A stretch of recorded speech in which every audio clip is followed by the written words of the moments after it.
Markets opposite to IBB Petrol Bank, left off Shinimatma Temple, Puttenahalli Palya, JP Nagar, Bangalore.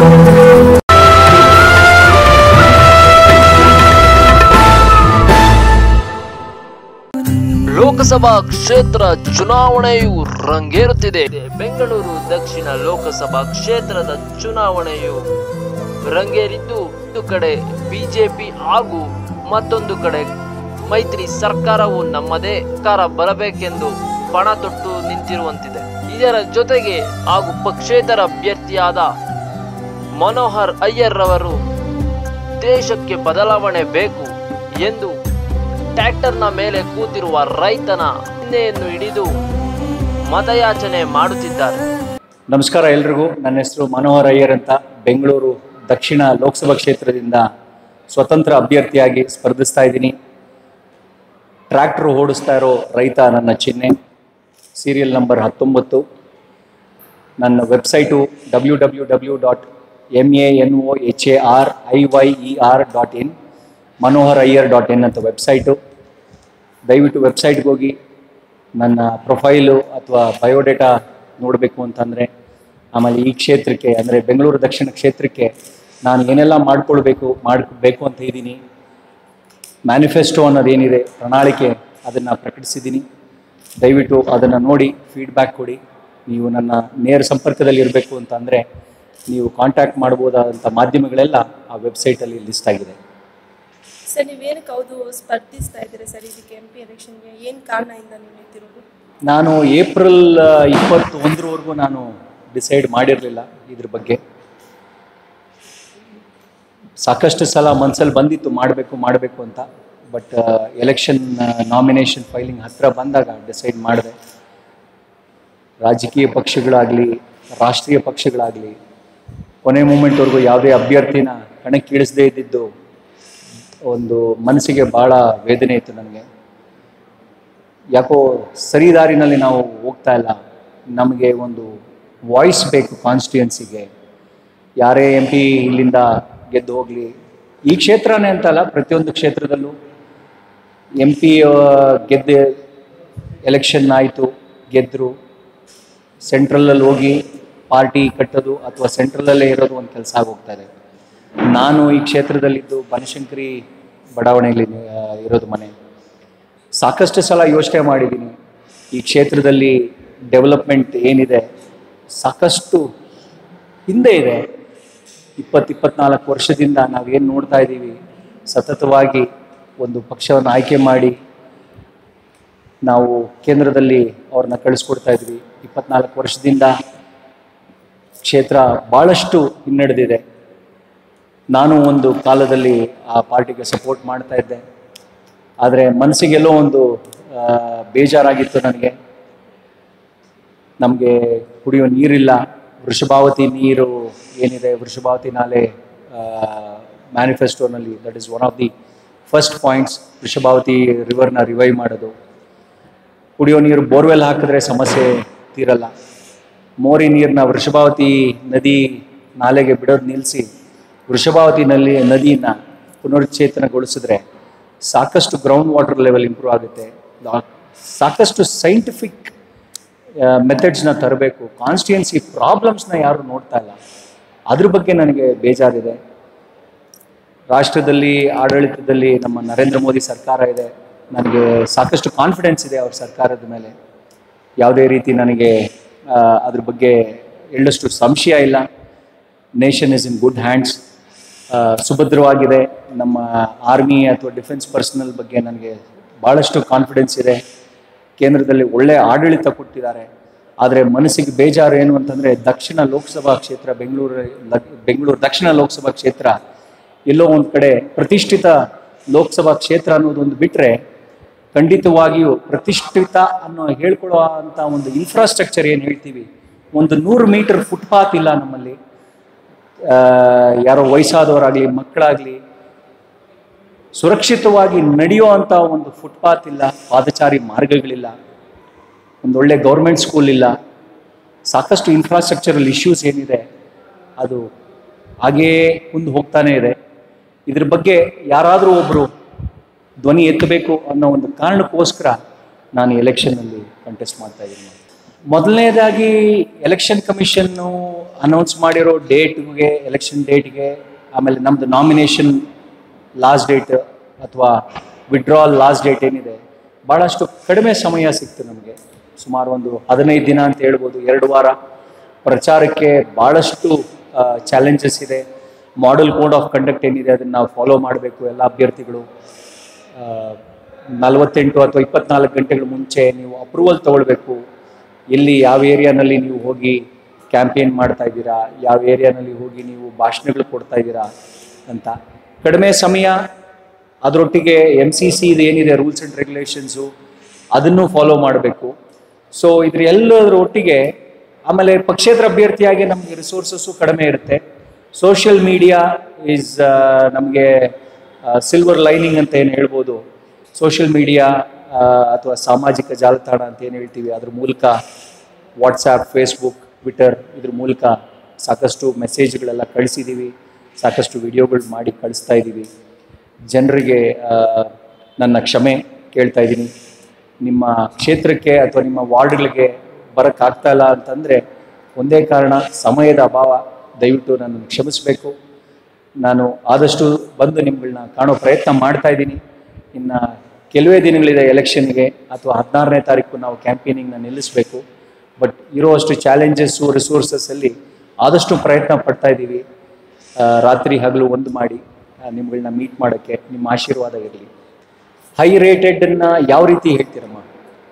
High rated ಅಂದರೆ ಪಕ್ಷ ಒಬ್ಬ ಅಭ್ಯರ್ಥಿನ ಚುನಾವಣೆಗೆ B form ಕೊಟ್ಟಿದ ತಕ್ಷಣ ಅವ್ರು ಹೈ ರೇಟೆಡ್ ಆಗ್ಬಿಡಲ್ಲ.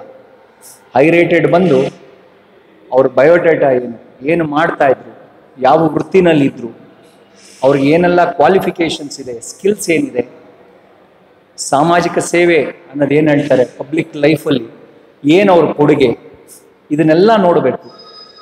ಜನರಿಗೆ ಹೇಳೋದಿಷ್ಟೇ, ಬೆಂಗಳೂರು ದಕ್ಷಿಣ ಲೋಕಸಭಾ ಕ್ಷೇತ್ರದ ಎಲ್ಲ ಜನತೆಗೆ ನನ್ನ ಬಯೋಡೇಟಾ ಅಥವಾ ನನ್ನ ಪ್ರೊಫೈಲ್ ಏನಿದೆ ಅದನ್ನು ಓದಿ, ನನ್ನ ಪ್ರಣಾಳಿಕೆಗಳನ್ನ ಓದಿ, ಅದೇ ರೀತಿ ಎಲ್ಲ ಪಕ್ಷಗಳ ಅಥವಾ ಪಕ್ಷೇತರ ಅಭ್ಯರ್ಥಿಗಳ ಬಯೋಡೇಟಾ, ಅವರ ಮ್ಯಾನಿಫೆಸ್ಟೋಗಳನ್ನ ಓದಿ. ನನಗಂತೂ ಸಂಶಯ ಇಲ್ಲ, ಇದು ಎದೆ ಮುಟ್ಕೊಂಡು ಹೇಳ್ತೀನಿ, ನಾನು ಒಂದು ಗರ್ವದಿಂದ ಹೇಳ್ತೀನಿ, ನಾನು ಎಲ್ಲರಿಗಿಂತ ಒಂದು ಯೋಗ್ಯ ಅಭ್ಯರ್ಥಿ ಬೆಂಗಳೂರು ದಕ್ಷಿಣ ಲೋಕಸಭಾ ಕ್ಷೇತ್ರದಲ್ಲಿ.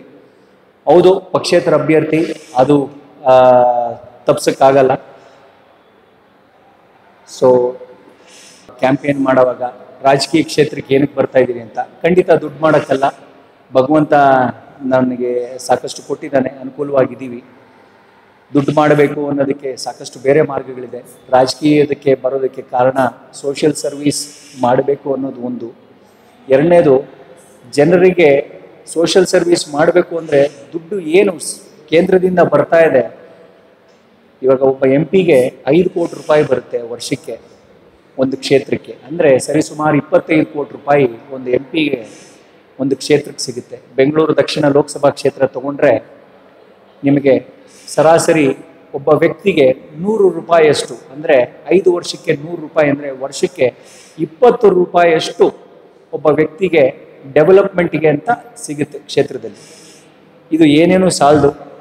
ನನಗಿರೋ ಒಂದು ನೆಟ್ವರ್ಕ್, ನನಗಿರೋ ಒಂದು ಕಾಂಟ್ಯಾಕ್ಟ್ಸ್ ಮೂಲಕ ಅದನ್ನು ಉಪಯೋಗಿಸಿ ಕಾರ್ಪೊರೇಟ್ ಸೋಷಿಯಲ್ ರೆಸ್ಪಾನ್ಸಿಬಿಲಿಟಿ ಅಂತ ಹೇಳ್ತೀವಿ, CSR ಫಂಡ್ಸ್ ಇದೆ ಕಾರ್ಪೊರೇಟ್ ಕಂಪ್ನೀಸ್ಗಳಿಂದ, ಅಥವಾ ಸಾಕಷ್ಟು ವಿದೇಶಿ ಕಂಪನಿಗಳಿದೆ, ವಿದೇಶಿ ಫೌಂಡೇಶನ್ಗಳಿದೆ, ಟ್ರಸ್ಟ್ಗಳಿದೆ, ವರ್ಲ್ಡ್ ಹೆಲ್ತ್ ಆರ್ಗನೈಸೇಷನ್ ಇದೆ. ಇದರೆಲ್ಲರದ್ದು ಫಂಡ್ಗಳನ್ನ ತರೋವಂಥ ಒಂದು ನನಗೆ ಚಾಣಾಕ್ಷತನ ಇದೆ. 25 ಕೋಟಿ ರೂಪಾಯಿ 8 ವಿಧಾನಸಭಾ ಕ್ಷೇತ್ರ ಇರುವಂಥ ನಮ್ಮ ಬೆಂಗಳೂರು ದಕ್ಷಿಣ ಕ್ಷೇತ್ರಕ್ಕೆ ಏನೇನೂ ಸಾಲದು ಡೆವಲಪ್ಮೆಂಟ್ಗೆ. ನಾನು ಹಾಕ್ಕೊಂಡಿರೋ ಅಜೆಂಡಾಗೆ ಸರಿಸುಮಾರು 300-400 ಕೋಟಿ ರೂಪಾಯಿ ಬೇಕಾಗುತ್ತೆ. ಅದಷ್ಟು ದುಡ್ಡು ತರಬಲ್ಲ ಅಂತ ಶಕ್ತಿ ನನಗಿದೆ. ಕೇಂದ್ರದಿಂದ ಯಾವುದೇ ರೀತಿಯ ಸಹಾಯ ಬೇಕಾಗಿಲ್ಲ. MPLAD ಸ್ಕೀಮ್ಗೆ ಏನು 25 ಕೋಟಿ 5 ವರ್ಷಕ್ಕೆ ಕೊಡ್ತಾರೆ, ಅದು ಬಿಟ್ಟರೆ ಇನ್ನು ಯಾವುದೇ ರೀತಿ ಸಹಾಯವಿಲ್ಲದೆ ನಾನು ಪಕ್ಷೇತರ ಅಭ್ಯರ್ಥಿಯಾಗಿ ಇದನ್ನು ಮಾಡಬಲ್ಲೆ ಅಂತ ಹೇಳಿ ನಾನು ನನ್ನ ಬೆಂಗಳೂರು ದಕ್ಷಿಣ ಕ್ಷೇತ್ರದ ಜನರಿಗೆ ಪ್ರಮಾಣ ಮಾಡ್ತೀನಿ. ಮತ್ತು ನಾನು ಹೇಳಿದ್ದಂಗೆ 15 ದಿನದಲ್ಲಿ ವಾರ್ಡ್ ಮಟ್ಟದಿಂದ ಪ್ರಚಾರ ಮಾಡುವಂಥ ಒಂದು ರಿಸೋರ್ಸಸ್ಸು ಒಬ್ಬ ಪಕ್ಷೇತರ ಅಭ್ಯರ್ಥಿಗಿರಲ್ಲ. ನನ್ನದು ಭಾಳ ಚಿಕ್ಕ ಟೀಮು, ಸುಮಾರು ಒಂದು 10-15 ಜನ ವರ್ಕ್ ಮಾಡ್ತಾ ಇದ್ದೀವಿ. ನನ್ನ ಸ್ನೇಹಿತರು, ನನ್ನ ಕುಟುಂಬದವರು. ಈ ರಿಸೋರ್ಸಸ್ನ ಇಟ್ಕೊಂಡು ಪ್ರತಿಯೊಂದು ವಾರ್ಡ್ಗೂ ಹೋಗಬೇಕು ಅಂತಂದರೆ ಎಂಥ ಒಂದು ದೊಡ್ಡ ಪಕ್ಷನೇ ಆಗಿರಲಿ ಅದು ಭಾಳ ಕಷ್ಟ ಸಾಧ್ಯ. ಇರುವಂಥ ಕಡಿಮೆ ಸಮಯದಲ್ಲಿ ಅಥವಾ ಸಮಯದ ಅಭಾವದಿಂದ ಎಷ್ಟೋ ವಾರ್ಡ್ಗಳಿಗೆ ಹೋಗೋದಕ್ಕಾಗ್ತಾ ಇಲ್ಲ. ಆಗಲೇ ಹೇಳಿದ್ದೀನಿ, ನಾನು ಎಲ್ಲ ಜನತೆಗೆ ನನ್ನ ಕ್ಷಮೆ ಕೋರ್ತಾ ಇದ್ದೀನಿ. ಖಂಡಿತ ನಿಮ್ಗಳನ್ನ ಬಂದು ಖುದ್ದಾಗಿ ಭೇಟಿ ಮಾಡ್ತೀನಿ. ಹಾಗೆ ನನ್ನ ನಂಬರು ಅಥವಾ ನನ್ನ ಸಂಪರ್ಕ ಮಾಡ್ಬೋದಾ ಅಂತ ಎಲ್ಲ ಕಾಂಟ್ಯಾಕ್ಟ್ ಡೀಟೇಲ್ಸ್ ಏನಿದೆ ನನ್ನ ವೆಬ್ಸೈಟಲ್ಲಿ ಕೊಟ್ಟಿದ್ದೀನಿ. ಮನೋಹರ್ ಅಯ್ಯರ್ ಅಂತ ವೆಬ್ಸೈಟ್ manoharayyar.in. ನೀವು ಅದು ಚೆಕ್ ಮಾಡಿದ್ರೆ ನಿಮಗೆ ಪ್ರತಿಯೊಂದು ಮಾಹಿತಿಯು ಅಲ್ಲಿ ಸಿಗುತ್ತೆ. ಖಂಡಿತ ಈ ಪ್ರಶ್ನೆನ ಸುಮಾರು ಜನ ಕೇಳ್ತಾನೆ ಇದ್ದಾರೆ. ನನ್ನ ಸಾಕಷ್ಟು ಸೋಷಿಯಲ್ ಮೀಡಿಯಾನಲ್ಲಿ, ವಾಟ್ಸಾಪಲ್ಲಿ, ಲಿಂಕ್ಡ್ಇನ್ನಲ್ಲಿ ಅಥವಾ ಫೇಸ್ಬುಕ್ಕಲ್ಲಿ ಇದನ್ನು ನಾನು ಮುಂಚೆಯಿಂದಾನು ಹೇಳ್ಕೊಂಡು ಬಂದಿದ್ದೀನಿ. ನಾನು ಒಬ್ಬ ಮೋದಿ ಫ್ಯಾನ್ ಅಂತ ಹೇಳಿದ್ರೆ ಸುಳ್ಳಾಗಲಾರದು. ಖಂಡಿತ ಕೇಂದ್ರದಲ್ಲಿ ಅವರು ಕೊಟ್ಟಿರುವಂಥ ಆಡಳಿತ ಲಾಸ್ಟು 5 ವರ್ಷದಿಂದ ನನಗೆ ಭಾಳ ಸಂತೋಷ ತಂದಿದೆ. ನಾನು ಮುಂಚೆ ಹೇಳ್ದಂಗೆ ನಮ್ಮ ಕಾನ್ಸ್ಟಿಟ್ಯೂನ್ಸಿನಲ್ಲಿ ನನಗೆ ಸಮಾಧಾನ ಆಗಲಿಲ್ಲ. ತೇಜಸ್ವಿನಿ ಅನಂತಕುಮಾರ್ ಅಥವಾ ತೇಜಸ್ವಿ ಸೂರ್ಯ ಎರಡೇ ಕ್ಯಾಂಡಿಡೇಟ್ ಹೆಸರುಗಳು ಬಂದಿದ್ದು. ಪ್ರಧಾನಮಂತ್ರಿ ಮೋದಿ ನಿಂತಿದ್ದರೂ ನಾನು ಅವರು ಎದುರಾಗಿ ನಿಲ್ತಾ ಇದ್ದೆ ಇಂಡಿಪೆಂಡೆಂಟ್ ಆಗಿ. ಯಾಕಂದರೆ ಅವರು ಆಲ್ರೆಡಿ ವಾರಣಾಸಿಯಿಂದ ನಾಮಿನೇಷನ್ ಫೈಲ್ ಮಾಡಬೇಕು ಅಂತ ಹೇಳಿ ಮಾಡಿದ್ರು. 2 ಲೋಕಸಭಾ ಕ್ಷೇತ್ರದಿಂದ ಅಥವಾ 3 ಲೋಕಸಭಾ ಕ್ಷೇತ್ರದಿಂದ ಯಾರೇ ಅಭ್ಯರ್ಥಿ ಆಗಲಿ 2-3 ಲೋಕಸಭಾ ಕ್ಷೇತ್ರದಿಂದ ಅಭ್ಯರ್ಥಿನ ನಾಮಿನೇಷನ್ ಫೈಲ್ ಮಾಡೋದನ್ನು ನಾನು ಖಂಡಿತ ಕಡ್ಡಾಯವಾಗಿ ಖಂಡಿಸ್ತೀನಿ. ಯಾಕೆಂದರೆ ಎಕ್ಸ್ಚೆಕರ್ ಅಂದರೆ ಎಲೆಕ್ಷನ್ ಕಮಿಷನ್ಗೆ ಮಾತ್ರ ಖರ್ಚಾಗಲ್ಲ ಅವತ್ತೊಂದು ದಿನ ದುಡ್ಡು. ಮರು ಎಲೆಕ್ಷನ್ ಮಾಡೋದಕ್ಕೆ ಸಾಕಷ್ಟು ಜನರಿಗೆ ಅದು ತೊಂದರೆ ಕೊಡುತ್ತೆ. ಒಂದು ದಿನಕ್ಕೆ ಸಾವಿರಾರು ಅವರ್ಗಳ ಮ್ಯಾನ್ ಪವರ್ ಅಂತ ಏನು ಹೇಳ್ತೀವಿ ಅದು ನಷ್ಟ ಆಗುತ್ತೆ. 100 ಕೋಟಿ ಎಲೆಕ್ಷನ್ಗೆ ಖರ್ಚಾದಂಗೆ ಆಗುತ್ತೆ. ಎಲೆಕ್ಷನ್ ಕಮಿಷನ್ ಖರ್ಚು ಮಾತ್ರ ಖರ್ಚು ವೆಚ್ಚ ಅಲ್ಲ, ಜನರ ಖರ್ಚು ವೆಚ್ಚನೂ ಖರ್ಚೆ.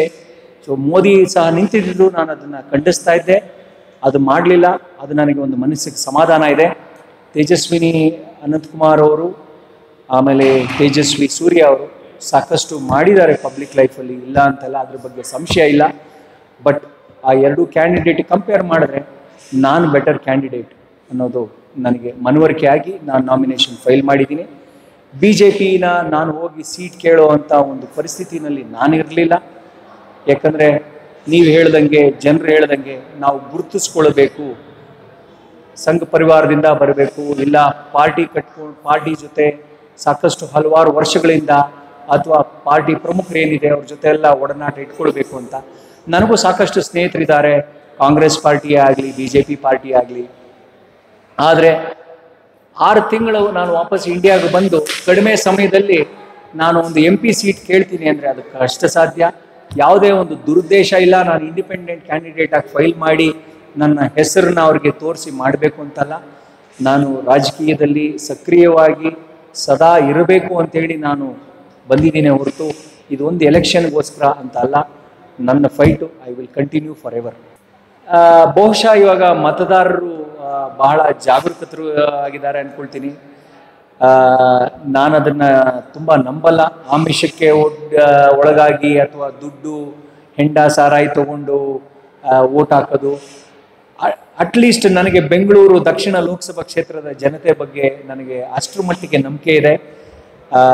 ಅದು ತಪ್ಪು, ಆ ಥರ ಬಹುಶಃ ನಡೆಯೋದಿಲ್ಲ ನಮ್ಮ ಕ್ಷೇತ್ರದಲ್ಲಿ ಅಂತ ಒಂದು ನಂಬಿಕೆಯಲ್ಲಿದ್ದೀನಿ. ಇರಬಹುದು, ಬಟ್ ಕಂಪೇರಿಟಿವ್ಲಿ ಲಾರ್ಜರ್ ಪಾಪ್ಯುಲೇಷನ್ ಅಂತ ಏನು ಹೇಳ್ತೀವಿ, ಬೆಂಗಳೂರು ದಕ್ಷಿಣ ಕ್ಷೇತ್ರದ ಲೋಕಸಭಾ ಕ್ಷೇತ್ರದ ಜನರು ಪ್ರಬುದ್ಧರು, ಆಮಿಷಕ್ಕೆ ಒಳಗಾಗಿ ವೋಟ್ ಮಾಡಲ್ಲ ಖಂಡಿತ. ಅದ್ರ ಬಗ್ಗೆ ನನಗೆ ಭಾಳಷ್ಟು ಭರವಸೆ ಇದೆ. ಜನರಿಗೆ ಇಷ್ಟೇ ಹೇಳೋದು, ನಾನು ನನ್ನ ವೆಬ್ಸೈಟ್ ನೋಡಿ, ನನ್ನ ಪ್ರಣಾಳಿಕೆ ನೋಡಿ, ನನ್ನ ಬಯೋಡೇಟಾ ನೋಡಿ, ದಯವಿಟ್ಟು ಟ್ರ್ಯಾಕ್ಟರ್ ಓಡಿಸ್ತಾ ಇರೋ ರೈತನ ಗುರುತಿಗೆ ಮತ ಹಾಕಿ ನನ್ನೂ ಸಹಕರಿಸಬೇಕಂತ ಕೋರ್ಕೊಳ್ತಾ ಇದ್ದೀನಿ. ಇನ್ನು ನೀವು ನಮ್ಮ ಜ್ಯೇಷ್ಠ ವಾಹಿನಿಯನ್ನು ಸಬ್ಸ್ಕ್ರೈಬ್ ಮಾಡಿಲ್ಲವೇ? ಹಾಗಾದರೆ ಸಬ್ಸ್ಕ್ರೈಬ್ ಮಾಡಿ, ಬೆಲ್ ಬಟನ್ ಅನ್ನು ಒತ್ತಿ.